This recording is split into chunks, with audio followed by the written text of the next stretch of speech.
You know your stand-up sketch show that just went out last week, the week I'm before on last? this week's as well. You're on this week's. So it'll be tonight. So when this episode goes public, if you watch the stand-up sketch show tonight for you two, it's episode 7 of series 3. You've never really talked about the filming of that. I feel like I feel like people would be into that because, like, what we do as stand-ups and what we do as podcasters is very sort of different from comedy acting. I've done a bit of like role play stuff at Edinburgh with The Noise Next Door, and I got away with it once and died hard the second time. Got in my own head, just froze up a little bit in a couple of moments, which is key.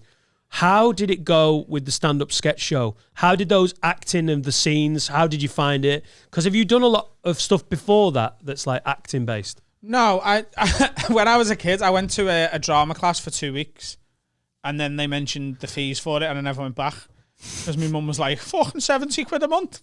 Fuck off, lad. Here's a fiver. Go to the park. Half not expected Adam to be like, yeah, 2 weeks in, I've learned to act. I'm pretty much the best actor ever. Bye-bye. I never knew that, and no one in school knew that either. No, I was in like year 7. Kept that quiet. So it was when I was still mates with me mate Matty, who I'd gone to little school with. Yeah. And he went to the Blue Coat school, and he started hanging around with a load of girls. And they went to this drama class. Horse riding. And the drama class was funded by the council, but there was no boys going to the class. So they basically got told, if you don't get some lads in, we're going to stop funding you. Because it can't just be, like, we need it to be multi-gendered or whatever. So you were the Billy Elliot of amateur dramatics in exactly. Liverpool? Yeah. Your dad like, you're not, you'll go play five-a-side. No, Dad, I want to tread the board. So we went for a couple of weeks, and the teacher liked me. Whether that was just because I was there to tick a diversity box and get her funding, but she was like, yes, yeah. You actually found somewhere where you were the minority. Yeah, absolutely. Adam gets all the good parts because he's a fucking man. Yeah, and then she was like, yeah, it's 70 quid a month. And I went back to my mum and I was like, they want 70 quid a month? She was like, well, they can fucking swivel for that, kid. Yeah, the stand-up sketch show is great fun to record. Sorry. So what they do is we record the stand-up like a couple of months in advance, and then I recorded 3 routines. They'd asked for 3 specific routines because this year they got in touch with me. Agent was like, we want Adam on again. What routines does he want to do on the show? So I sent them my YouTube channel and said, you can have any routine that's already out there. Pick old whatever. Stuff, innit? And they went, right, we'll have these 3. So I recorded 3 routines. I recorded the arguments in Greg's. That's the one that was been out already, isn't it? Yeah, that's already gone out. I recorded the Is My Dick Good? Me saying drunkenly to a girlfriend, have I got a good dick? And her saying it's nice. And me sort of saying that's not a compliment to a dick. That's the one going out this week. And the third one was Scouse Dads, which they didn't end up using. Because normally they get you to record 3 and they use 2. And last season you did the pegging one, didn't you? The dildo one. Last season I did the pegging one. The Russian one was the one before that, wasn't it? But I think I did 2 last season. I can't remember what the other one was. But yeah, and in season 1, I did the Russian one. Which I watched on the plane home from Japan, which is the fucking weirdest Russian neighbours. But what they do is... we really laughed at the pegging one. Like, I think that's one of you. I love that bit of material. Going, if we're trying this, we're at least buying a new one. But it's one of those ones. I do not enjoy a lot of stand-up that's fucked with. But the watching you sat in bed with a girl that isn't your girl, just acting that out, just sort of added to it. I thought it was great. Yeah. I think, the sketches can sometimes really add to it and they can sometimes take away from it because a lot of fun with stand-up is the audience picturing it. And the sketch does take away the audience's opportunity to picture it. So I think the sketch has to be really, really funny and it has to add something to it for it to make the stand-up better than it would have just been stand-up. The way they do it, you record the stand-up months in advance, and then a couple of months later, they hire whatever place you need to do it in. So, like, they got an Airbnb for me to do the strap-on one. The Greg's one last week, they just hired a little bakery in London. And then you lip-sync your own stand-up. So they just have a speaker like Carl's got there, and they go, right, action, and then they play my stand-up recording from a couple of months before, and I have to be there going, and this woman said, what? Get out! And they've scripted... Because the old woman spoke, didn't she?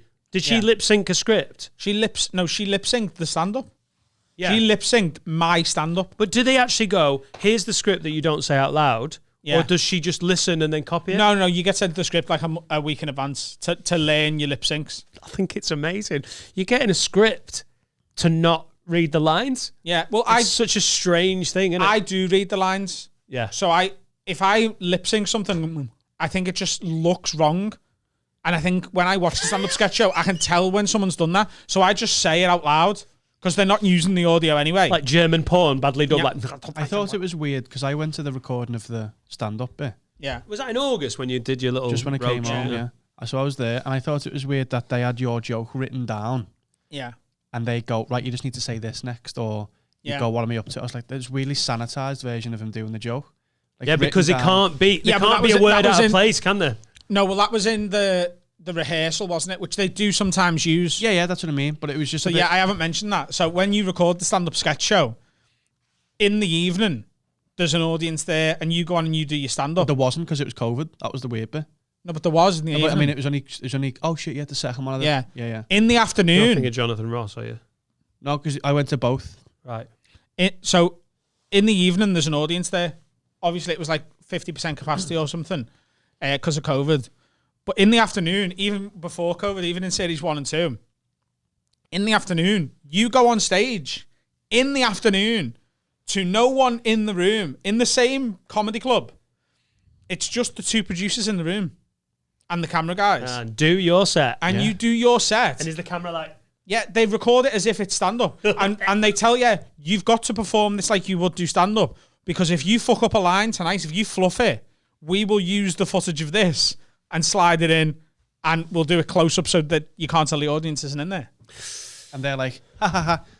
Yeah, and like if you Got to learn it. You've got to learn these disciplines as a comic because there's times you have to do weird stuff like this. But that's the thing. Like I love the lads who make the stand-up sketch show. It's made by Pete Strauss and Matt Campion. They're the co-creators of the stand-up sketch show. Hi, guys. They run Spirit Media. Hi. Lovely to... It'd be great to meet you. On set. They run Spirit Media. The Dead Sound. Yeah, I've heard that. I've heard really good people. Yeah. Great humans. Yeah, fantastic. Sorry, I think I've got a Strauss pube in my... But I am. We've had a couple of things recently that we've spoke about with regards to the comedy industry and stuff, which we won't go into too much detail. Yes, we have. And I'm getting a bit. It's because of this. I love doing this podcast so much, and I love doing proper stand up in a comedy club and on my own tours. Apart from when I touch his tit. Go on. I don't really care about doing telly anymore. Like the shows I want to do. I want to do Live at the Apollo because it's the show that got me into stand up, and it's the biggest show in like stand up history. I love Would I Lie to You. I think I'd be fucking good on it, and I like Taskmaster as well. Yeah, but they're fun. Like, and the stand up sketch show I like doing. But when like a new panel show pops up on like ITV2 or E4 or whatever, and there's like loads of comedians clamoring to do it, I don't give a shit. And if this Saturday Night Live thing come up, if I got offered the first season, I think I might go, I'm gonna let y'all jump on that grenade over there, and I'll wait till season 2 and see. Yeah. See. I think you're getting clever at playing the game, aren't you? So if Lorne Michaels, one of the biggest producers in American comedy, was one of the producers of the UK one, you'd be like, this looks like it's got a budget. Yeah. And if Jonathan Ross was involved or something, you'd be like, oh, well, you know what I mean? Like if there was names, but if it's just going to be the same people that are now basically like the C team on Mock the Week. Yeah. Because it feels like when I catch Mock the Week, you've got like the guys who didn't move on. Yeah. No offense, but that's true. Yep. The guys who are virtually household names, but haven't done what Frankie Boyle or Russell Howard have achieved and sort of got stuck there going, it's kind of a decent earnings and it helps us sell tickets, but it all feels like they're stuck.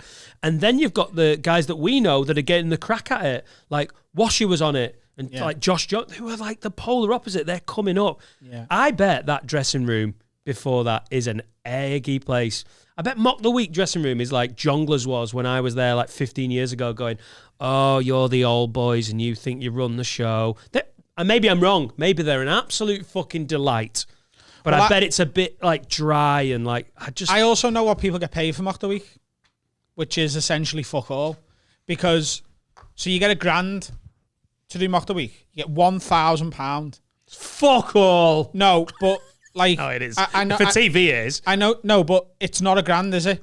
So I know to our working class listeners, £1,000 to what looks like sit round and have a laugh for a couple of hours seems like a lot of money. I would not be having a laugh on Mock the Week. That would not make me. Your agent takes 20% immediately, so you're down to 800. I haven't got one. Nice you one. need to pay a writer for a day's work or two. I've got Finn. And they're £400 a day.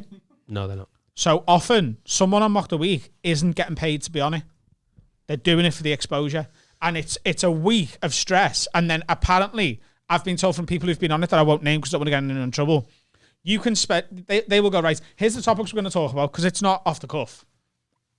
Like, regardless of what. No, it's definitely not. It's well written, well ahead of time.